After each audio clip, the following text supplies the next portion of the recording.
Voltamos, portanto, com o nosso programa Cartas na Mesa e hoje o nosso tema é educação. Lembrando que estamos aqui com a professora Patrícia Piso e o Frei Agostinho, educadores aqui da nossa cidade, da nossa região, do nosso país, que muito contribuíram e contribuem para o desenvolvimento da nossa nação. Temos um segundo tema aqui para fomentar as nossas discussões e é um tema interessante e é importante. É sobre a formação do educador. Então, eu vou começar com o Frei Agostinho e tem um dado importante aqui, Frei Agostinho. O número de alunos que entraram para os cursos de licenciatura em pedagogia caíram 7,5%.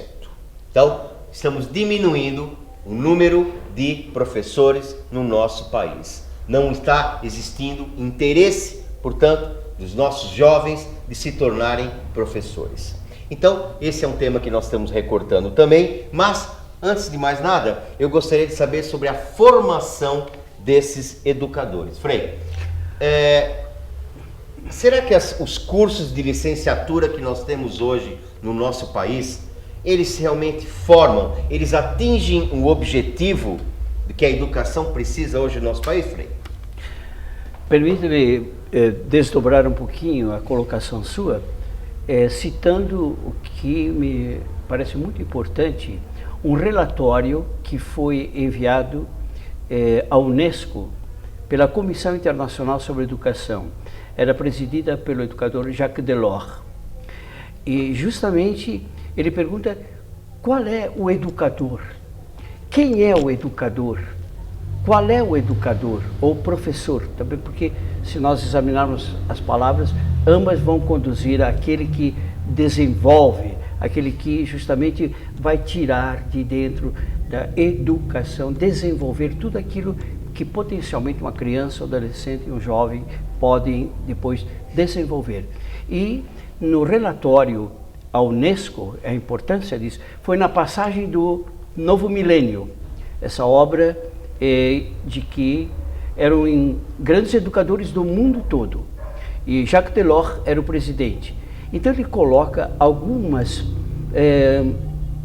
faces de um educador, diríamos, de amanhã ele fala, mas que seria de hoje. Então ele diria, primeiro, ter uma forte relação pessoal com o aluno como cerne do processo pedagógico. Então veja, na formação não é só, de novo, mostrar, encher a cabeça do futuro professor, do futuro educador. Veja, já tem que tocar naquele ponto de relacionamento humano. Depois, que ele seja formado também no sentido de uma dedicação à missão educativa e abertura ao diálogo. Veja, missão educativa, ele deve se compenetrar que aquilo, essa estatística de 7,5% de desistência é porque não vê um ideal.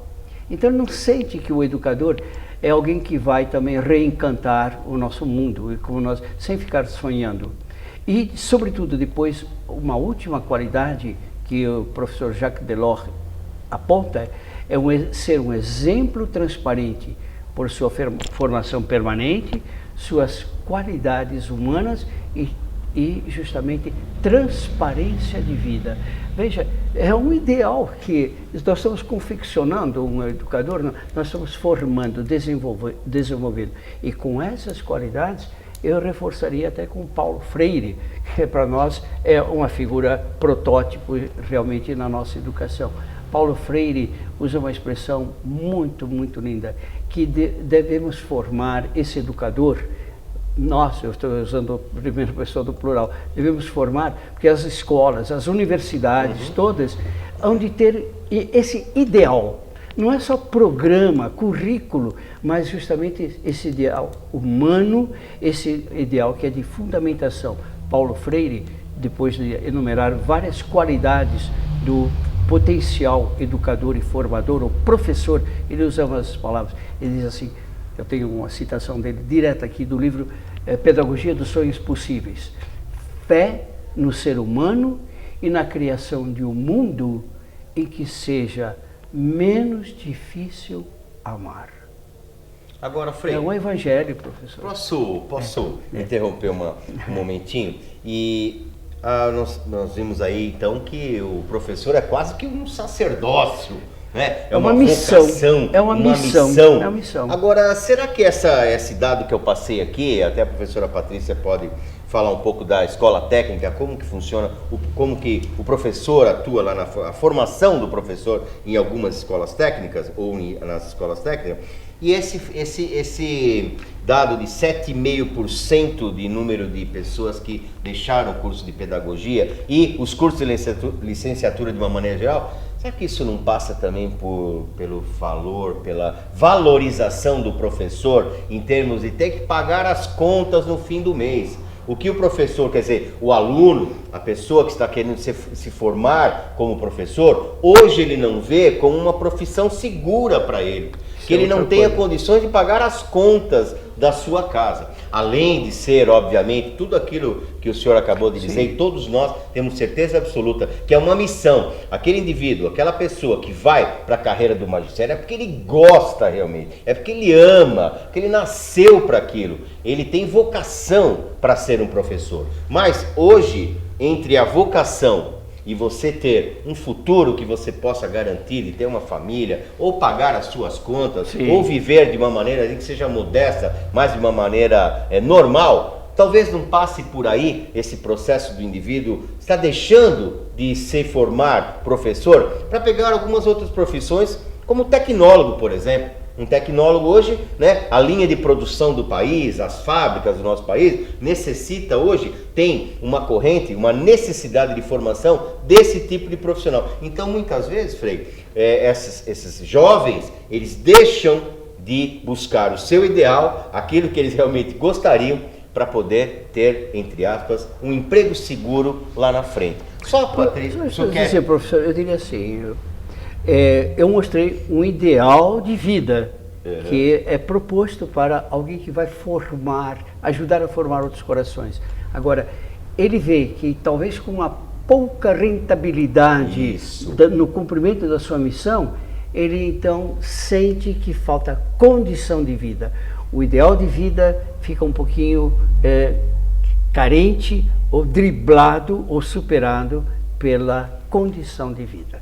Aí já muda bastante também o aspecto. Eu acho que caminha por não é sonhar, é o ideal de vida e uma condição de vida. Isso que seria talvez a refletir. Professora Patrícia, lá nas escolas técnicas que nós temos aí pelo país inteiro, os professores que fazem o trabalho de educadores lá nessas escolas, eles têm realmente uma formação aprimorada a respeito das disciplinas que eles estão ministrando? Então, Eduardo, é o seguinte, no início, tá, alguns bons anos atrás, na parte da enfermagem, eram só enfermeiros que dão aula, certo? Tem que ser enfermeiros. E com o decorrer, o conselho nosso exigiu que nós tivéssemos docência. Muito bem. Tanto quem era o RT, né, o responsável técnico pelo curso, os coordenadores e todos os docentes. Eles teriam que ter o curso de docência, ensino médio, técnico e superior, que nos obrigou a voltar, fazer uma pós-graduação nessa área. Já nos outros cursos, por exemplo, no curso de estética, tem que ser a esteticista, mas ela não tem a formação de docente. De docência. Muito bem. Tá? Ele não tem, ele não é um educador, ele não tem a licenciatura. Ok. Tá? E aí, todas as outras áreas, todos os outros cursos, deparam com o mesmo problema. Então, aí o que acontece? Vem também dar de encontro a essa questão. Os problemas que vai encontrando no decorrer da parte acadêmica, né, que é o professor, ele acaba a questão do salário, que é uma coisa mais que não é muito grande, né? Então todos nós temos ciência disso. E, então isso daí é desmotivante. Então temos uma rotatividade muito grande. Ele troca muito rápido. Hoje ele pega a aula, mas amanhã aparece uma outra oportunidade que ele vai ganhar, ele larga. Claro. Entendeu? Então, assim, isso daí é normal. Bom, ficamos felizes em saber que o conselho de enfermagem teve essa luz de saber que eles também têm que formar, os técnicos são altamente importantes. Aliás, Patrícia, faz uma semana que foi o dia do técnico de enfermagem, não foi isso? Não, Que dia que foi o dia do técnico da da enfermagem? enfermagem em maio. Maio? Maio. Foi em maio? Foi em maio. Então, a importância da formação de técnicos de enfermagem, depois também o curso superior de enfermagem, se faz de uma maneira muito importante para nós, porque nós necessitamos desses profissionais no hospital e cada vez mais com formação especializada. Nós temos todas as especializações aí, enfermeiros ou técnicos de enfermagem voltados e com um estudo relativo àquela área. E nas escolas técnicas, como é o caso aí da nossa biotec, nós temos lá os enfermeiros que ministram as aulas, eles têm essa formação pedagógica para poder atuar em sala de aula. Muito embora vocês que estão aqui sabem tanto quanto eu, que acontece o seguinte, eu já fui aluno de pós-graduação da Unicamp, cheguei a ter aula com professores que são medalhões, a medalha do peito dele é desse tamanho, que ele não consegue nem levantar de tão pesado que é, mas a hora que ele entra em sala de aula, ele é péssimo professor. Ele lá no dentro do laboratório de pesquisa é uma sumidade, só tem ele mais uma outra pessoa na Nova Zelândia que sabe trabalhar com aquele produto. Mas a hora que ele entra em sala de aula é um péssimo professor. Por outro lado, tem pessoas que muitas vezes não têm uma formação acadêmica e a hora que ele entra, ele é um autodidata, é uma pessoa que consegue passar todas as informações que ele necessita com talvez até um conhecimento limitado. Então a gente sabe muitas vezes que a universidade, ele forma, ele dá o diploma, mas muitas vezes só o diploma não é necessário para a pessoa atuar como um profissional, né? Eu vi dentro da própria Unicamp e em outras universidades saírem profissionais brilhantes, como também saírem profissionais medíocres dentro de uma mesma universidade. Então, esse viés da formação do professor realmente é um tema que a gente tem que pensar muito bem. E hoje eu acredito que as escolas que nós temos na nossa região, eles têm uma formação boa dos nossos acadêmicos em relação aos cursos de licenciatura, mesmo porque eu ministrei aula durante mais de 20 anos, até hoje eu ministro aula, e a Patrícia sabe bem disso, eu ministro aula e eu tenho dezenas, centenas, digamos milhares de alunos ao longo desse tempo, e todos que se formaram aqui na nossa região, seja por uma universidade, seja pela faculdade, seja lá por onde for, todos eles atuam hoje tanto na rede particular quanto na rede pública. Todos eles foram absorvidos. É óbvio que a gente sabe que o mercado se encarrega de separar o bom do ruim. Em qualquer profissão, nós temos o bom profissional e temos o profissional que não é tão bom assim. O mercado acaba se encarregando de uma certa maneira de colocar as pessoas que, obviamente, são os melhores e aqueles que realmente não são tão bons. O mercado, ao longo do tempo, acaba absorvendo e muitas vezes até descartando esse profissional.